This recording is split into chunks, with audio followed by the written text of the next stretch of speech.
qui n'est pas incendié, se veut clencher. Ça sent un peu l'incendie, hein, ça sent un peu la fumée, là, la France, en ce moment. Et ces blémures, encore faut-il qu'il y ait des paysans pour récolter les blémures, et apparemment, il y en a de moins en moins. Alors, ça sent bon, la France, en ce moment. Comment la santé, vous nous direz, auditeurs de Sud Radio, résistants de Sud Radio, comment le sentez-vous? Et n'oubliez pas, si vous ne vous sentez pas bien, disait Pierre Dac, faites-vous sentir par les autres. Je sais pas si ça arrange les choses, mais enfin voilà. Alors en fait, ce qui se passe, alors, d'abord Villeneuve-Saint-Georges, Louis Boyard, la France Insoumise a été battue par la candidate Léa Christiane Miasme, qui a été élu avec 49% des suffrages. Voilà, Louis Boyard, 38,7%, 75% des suffrages. Et en attendant, effectivement, les déclarations sont allées bon train, mais je voudrais revenir avec Pierre Gentillet, justement, c'est les déclarations de Jean-Luc Mélenchon. Alors Jean-Luc Mélenchon, d'ailleurs, on l'avait cité dans une de nos précédentes émissions, il a commencé à parler des Français de souche, et juste un petit extrait sur ce qu'il a dit des Français de souche. Écoutez. Par conséquent, ceux qui s'appellent Français de souche posent un problème sérieux à la cohésion de la société. Voilà, les Français de souche posent un problème sérieux à la cohésion de la société. Donc, vont-ils être déchus de leur nationalité? Vont-ils aller ailleurs? Vont-ils subir des obligations de quitter le territoire français? Peut-être pour les Français de souche, on ne sait pas. Mais il ne s'est pas arrêté là, Jean-Luc Mélenchon. Il s'est exprimé lors des rencontres nationales des quartiers populaires à Toulouse, ce samedi, le 1er février. Et là, il s'est étendu un peu plus longuement, et écoutez ce qu'il a dit. La réalité, c'est qu'il y a une nouvelle France, et que cette nouvelle France, c'est la nôtre. La ruralité qu'on nous jette à la figure n'existe pas. Elle n'est plus peuplée de paysans comme autrefois. Il n'y a plus que 2% de la population du pays qui est paysanne. Il y avait 7 millions de paysans en 1945. Il en reste à peine 400 000, tellement leur situation a été mal gérée par leurs dirigeants. Et eux ont continué à faire la piétaille qui leur sert, qu'on pousse en avant dans les manifs, et qui maintenant se trouvent démunis de tout. La nouvelle ruralité n'est pas non plus composée de ce rêve fou de Français de souche qui seraient là, restés comme sur une île. Ce n'est pas vrai. Ceux qui arrivent sont ceux qui, ayant réussi socialement à l'école et réussi socialement d'une manière générale, en tout cas assez pour avoir 3-4 sous, pour pouvoir acheter la maison dont on rêve et y installer sa propre famille. Eh bien, c'est celle qui arrive des quartiers populaires en ce moment. Alors, Voilà, c'est les quartiers populaires qui arrivent en ce moment et qui vont peupler cette ruralité. Cette ruralité, ces paysans, c'est fini. Hein. Selon Jean-Luc Mélenchon, ils étaient des millions, ils sont plus que 400 000 et encore. Donc, remplaçons tout cela. Je n'ai pas dit grand remplaçons, j'ai dit remplaçons tout cela. Alors, c'est intéressant. D'un côté, résultat électoral partiel de Villeneuve-Saint-Georges et les déclarations de Jean-Luc Mélenchon, Pierre Gentillet, ça a au moins le mérite de la clarté. C'est plus encore que de la clarté. Enfin, j'aurais trouvé un nouveau mot, c'est-à-dire que c'est de la radicalité en fait. C'est-à-dire que Jean-Luc Mélenchon nous annonce clairement quel est le projet pour la gauche demain. Et pour sa gauche à lui. Oui, pas pour sa gauche, mais je suis désolé de vous le dire, André Berkoff, je pense, pour des raisons sur lesquelles on pourra s'étendre, et notamment démographique, que le pari de Jean-Luc Mélenchon, sur un plan purement électoral, est un pari qui risque de s'avérer gagnant. En tout cas, gagnant à gauche. On verra dans tout le pays, évidemment. Mais cette déclaration a le mérite de la clarté parce qu'elle pose les Français, en tout cas pour ceux qui l'écoutent, face à un choix qui est un choix, au fond, assez net. Pendant longtemps, la gauche a hésité entre intégration, assimilation. Aujourd'hui, il n'est plus question d'intégration ou d'assimilation pour Jean-Luc Mélenchon. Il est question de substitution. C'est gravissime le propos que vous avez passé sur la France rurale. C'est gravissime parce que, vous savez, moi je me suis battu dans l'Indre, dans le Berry, contre l'imposition d'un centre de migrants, vous savez, d'une quarantaine de migrants à Bel-Ab qu'on a voulu placer. Finalement, on a obtenu gain de cause à travers les différentes mobilisations. Et je m'étais longtemps interrogé sur à la fois la volonté d'État, parce que c'est une volonté d'État, et en même temps aussi des responsables politiques de gauche de vouloir à tout prix imposer des migrants en ruralité. Pourquoi ? Et ça, on le comprend dans le discours de Jean-Luc Mélenchon. Parce que pour eux, la ruralité, la France parfois qu'on appelle la France profonde. Oui, la France traditionnelle. C'est la vérité immuable, éternelle, de ce que la France a toujours été. C'est-à-dire tout, sauf une terre ouverte aux quatre vents, à la mondialisation, d'une France métissée, d'une France fantasmée dans les villes, comme Jean-Luc Mélenchon la voudrait. C'est ce dont il parle quand il parle de la France des banlieues. C'est très important, c'est-à-dire que là, vraiment, on a, je dirais, la révélation chimiquement pure de son projet, qui est vraiment, si vous voulez, c'est un projet guerrier, mais sans les armes, parce qu'à la fin, c'est quand même aboutir, quand il dit dans son discours, allez, en s'adressant aux gens des banlieues, allez dans la ruralité, peupler la ruralité, remplacer la ruralité, c'est-à-dire supprimer les traces de cette France historique, de cette France millénaire. Donc là, on est dans un moment de clarté. Je vais vous dire une chose, pardon, je pense qu'il y a un moment où les Français vont devoir faire un choix. Et quand je dis les Français, c'est tous les Français. C'est-à-dire que là, on entre dans une ère de radicalité. Vous savez, Jean-Marie Le Pen est mort il n'y a pas très longtemps. Quelle que soit leur origine et quelle que soit leur ethnie, parce que beaucoup sont d'accord avec je reste sur le plan politique. Vous savez, Jean-Marie Le Pen est mort il y a quelques semaines maintenant. Et Jean-Marie Le Pen, c'était le temps des avertissements.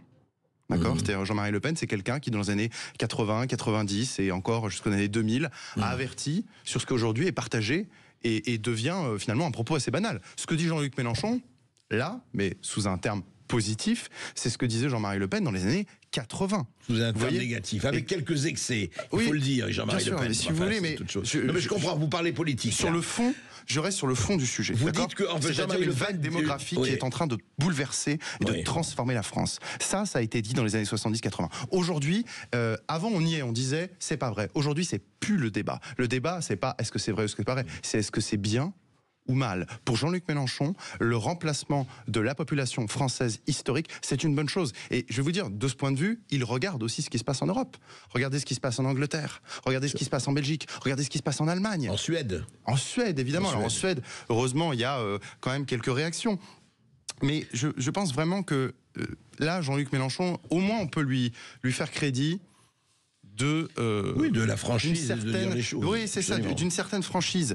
Mais en même temps, il faut aussi que les gens comprennent, je termine, que les gens comprennent qu'on est vraiment face, là, à un choix radical, face à quelqu'un qui veut couper la France, qui veut couper le peuple historique de sa continuité de sang et d'esprit. C'est cela ce qu'ils envisagent de faire à gauche. Ce qui est quand même problématique, c'est quand il dit, moi ça m'a vraiment frappé, les Français de souche posent un sérieux problème à ce pays. Mais oui, parce que c'est quoi le problème? C'est la vérité. C'est la vérité de ce que nous sommes. Mais oui, mais le problème qu'il pose, mais c'est ça qui est fantastique. Pourquoi faut-il effacer la ruralité? Parce que la ruralité est tout sauf la vérité de Jean-Luc Mélenchon sur une France métissée, ouverte aux quatre vents, c'est l'invariant de la France. Absolument. Ce sont les bases, la vieille France terrienne, c'est la vieille France enracinée qui n'est pas nomade, qui ne bouge pas. Nous ne sommes pas un peuple de nomades, en réalité, et le monde ne se réduit pas à ça. Évidemment, ça embête Jean-Luc Mélenchon. Et c'est intéressant, parce que, d'ailleurs, il le dit, je n'ai pas mis tout le discours, c'était très long. Quand je suis né, dit Jean-Luc Mélenchon, un Français sur 10 avait un grand-parent étranger, dorénavant, c'est 1 sur 4. Oui. Par conséquent, ceux qui s'appellent Français de souche, etc. Mais moi, une chose qui me frappe là-dedans, c'est que ce n'est même pas un problème de Français de souche. Ce qui est hallucinant, c'est que ça va au-delà. Parce que, je vais vous dire, ce matin, j'étais avec un chauffeur de taxi africain qui m'a amené ici à Sud Radio et qui m'a dit lui-même, enfin, il me dit, qu'est-ce que c'est que cette histoire? Moi, je me sens totalement français. D'ailleurs, il me disait, Jean-Marie Le Pen avait raison. On m'a éduqué dans la haine de Le Pen, mais j'ai trouvé que Le Pen avait raison. Mais pour revenir à ça, ce qui est intéressant, c'est que qu'est-ce que c'est que cette haine, et il n'y a pas que Jean-Luc Mélenchon, à l'égard de l'être français? On peut venir de partout et avoir une espèce de fusion, d'empathie avec l'être français. Après tout, c'est une identité qui vaut vraiment d'autres. Je pense qu'il y a deux débuts de réponse à apporter à ça. Pourquoi cette haine? Pourquoi cette haine de la gauche vis-à-vis de la France, vis-à-vis des Français, vis-à-vis de cette France terrienne? Premièrement, je pense, parce qu'il y a à gauche une forme de culpabilité qu'on porte et qu'on veut d'ailleurs faire porter à toute la France, une haine de soi. On cultive, absolument, qu'on haine de soi, qui a été d'ailleurs enseignée par toute une génération SOS Racisme dans les années 80-90, vous savez, le français, le blanc colonisateur, le blanc méchant, etc. etc. L'histoire du monde, c'est l'histoire de la colonisation. Suprémaciste de blanc, etc. Et je pense qu'il y a aussi un deuxième aspect qui là est plus profondément ancré en nous, c'est Et Jean-Luc Mélenchon en parle avec une certaine clarté dans ses discours, parce que il a une contenance intellectuelle. Je ne vais pas en faire l'éloge, évidemment, mais au moins on a quelqu'un qui réfléchit et qui raisonne en face, et au moins on peut répondre à des arguments. Oui. C'est qu'il prend la France pour un pays monde, pour un pays universaliste. Alors la France a été le pays de la Déclaration des droits de l'homme. Ça a été, mais attention, c'est une partie de la France. Vous savez, l'histoire de la France, c'est quand même l'histoire des grandes guerres civiles, des grandes sessions, des grandes oppositions. Et il y a une partie de cette France-là qui veut, au nom de l'universalisme, dépasser la France. La France, c'est trop petit. La France, c'est pas important. Le message de la France, c'est de devenir le monde. C'est pour cela que Jean-Luc Mélenchon parle de métissage, et je retrouve le terme de créolisation. C'est très important, c'est-à-dire que la France doit être à l'image du nouveau monde demain, c'est-à-dire un monde créolisé, et finalement où les identités concrètes millénaires disparaissent, dont la nôtre évidemment. Pierre Gentillet, alors justement, à suivre tout cela, Pierre Gentillet, vous avez signé avec Alice Cordier, la fondatrice du collectif Némésis, vous avez rédigé une tribune sous forme de lettre ouverte adressée à Bruno Retailleau, le ministre de l'Intérieur, pour l'encourager à dissoudre la Jeune Garde. L'avocat que vous êtes est pour la dissolution des mouvements ? Mais étrange ça. Pourquoi ça vous surprend ? Je suis pour le respect du droit et le respect de l'ordre public. J'ai défendu plusieurs associations contre des mesures de dissolution parce qu'elles me paraissaient excessives, disproportionnées et contraires au droit. Pour une partie, nous avons obtenu gain de cause, et pour d'autres, malheureusement, nous n'avons pas réussi. S'agissant du cas de la Jeune Garde, de quoi parlons-nous ? Nous parlons d'un groupuscule qui, d'ailleurs, dont on ne sait pas si c'est une association déclarée ou non déclarée, mais peu importe. Le droit nous permet de dissoudre également des groupements de fait. Ça, j'insiste. C'est ce que répondait Gérald Darmanin, je me souviens, il y a quelques années, quand on lui disait est-ce qu'on peut dissoudre les antifas, il disait non, ils ne sont pas déclarés. C'est faux. Le Code de la sécurité intérieure prévoit qu'on peut dissoudre toute association ou groupement de fait. Évidemment. Ça veut dire quoi concrètement ? Ça veut dire qu'ils n'ont plus de compte en banque, qu'ils n'ont plus la possibilité d'utiliser leur logo, d'utiliser leur communication, etc. Ça, c'est vraiment très important. Nous parlons d'un groupement violent qui d'ailleurs revendiquent la violence dans leurs actions, qu'il s'agisse de leur compte Instagram, qu'il s'agisse de Twitter ou autre. Ils revendiquent la violence comme un mode d'expression. Vous savez, c'est la première cause de dissolution d'associations. Cette loi de dissolution d'associations, vous savez, c'est une vieille loi, elle date de 1936. Et en 1936, justement, c'est parce que nous avions des mouvements violents dans la rue, et c'est la raison pour laquelle le gouvernement Blum, à l'époque, a adopté cette loi. Sauf que cette dissolution d'associations, il ne faut pas simplement qu'elle soit dirigée contre des organismes d'extrême droite, comme on l'entend souvent, mais aussi contre tout type de groupement qui utilise la violence comme action, vous savez. Ce que vous dites, c'est qu'il ne faut pas de poids, de mesure. Mais non, c'est ça. Oui, pas de poids, de mesure. Il y a déjà, en fait, deux poids, deux mesures. Moi, je suis surpris, pardon. Je suis plus que surpris. Vraiment, je m'interroge. Parce qu'on a quand même un groupement qui existe depuis des années, qui sévit depuis des années, dont un porte-parole, M. Raphaël Arnaud, qui aujourd'hui est parlementaire à l'Assemblée nationale, a menacé de mort Alice Cordier, directrice de l'association Némésis. Menace de mort quand même. Vous avez des actions qui ont été revendiquées, notamment d'ailleurs une action à caractère antisémite, des actions violentes contre des militants politiques. Tout ça est documenté. Vous savez, quand le ministère fonde une dissolution, c'est à la fois sur les faits qui sont connus et aussi sur tous les renseignements, toutes les informations que le ministère a. Et il croule littéralement sur les informations. Moi, je voudrais simplement poser une question à M. Retailleau. M. Retailleau est arrivé aux responsabilités avec un discours très ferme, très volontariste, mais sur tout un tas de sujets, sur l'immigration, sur la sécurité. Moi, je ne comprendrais pas comment est-ce que M. Retailleau peut tenir le bras de fer avec l'Algérie, tenir le bras de fer face aux pays qui ne veulent pas récupérer leurs ressortissants, bref, avoir une politique migratoire et sécuritaire ferme, quand il n'arrive pas à dissoudre une association ou un groupement de fait, vous savez, c'est un décret de dissolution, ça prend 24 heures. Pierre Gentillet, mais Bruno Retailleau a dit qu'il avait l'intention de dissoudre la Jeune Garde. Il faut peut-être lui laisser le temps, je ne sais pas. Mais attendez, excusez-moi, ça fait combien de temps qu'on en parle de cette histoire ? Nous, notre courrier, on l'a écrit il y a un peu plus d'une semaine. Soit, très bien. Mais ça fait quand même des mois que la Jeune Garde sévit. Et ça fait des mois que M. Retailleau est aux responsabilités. Je le redis, un décret de dissolution, ça fait des mois qu'il est aux responsabilités. Ça fait des mois qu'il est ministre de l'Intérieur. Un décret de dissolution, c'est 24 heures. 24 heures, avec avant une petite procédure évidemment de contradictoire, mais c'est extrêmement rapide pour dissoudre une telle association. Donc j'avoue que si M. Retailleau n'arrive même pas à dissoudre un groupuscule aussi violent que la Jeune Garde, mais que peut-il faire en matière migratoire? Que peut-il faire face à l'Algérie? si vous voulez, c'est tout le paradoxe, quoi. Oui, enfin, ce que vous dites effectivement, quels sont les actes précis qu'il pourra prendre, que ce soit vis-à-vis de l'Algérie et autres, pour effectivement mettre ses intentions en action. Parce que c'est la question de l'incarnation et de est-ce qu'elle se fera ou pas. Bien sûr, et puis faire preuve de fermeté, encore une fois. On a un ministre qui est volontariste, c'est très bien, je crois même en une partie de sa sincérité, je ne lui fais pas de procès d'intention, mais maintenant nous attendons des actes. Nous attendons des actes sur tout un tas de sujets, migratoires, sécuritaires, très bien, et aussi sur cette question-là, la violence politique d'ultra-gauche, et pas seulement la je garde, vous savez, aussi les antifas de manière générale, qui sont des groupements de fait. Qu'attend le ministère Retailleau pour cette dissolution, qui, je le redis, est l'affaire de 24 heures? Bah écoutez, vous lui avez posé la question, on verra s'il va répondre et comment il va répondre.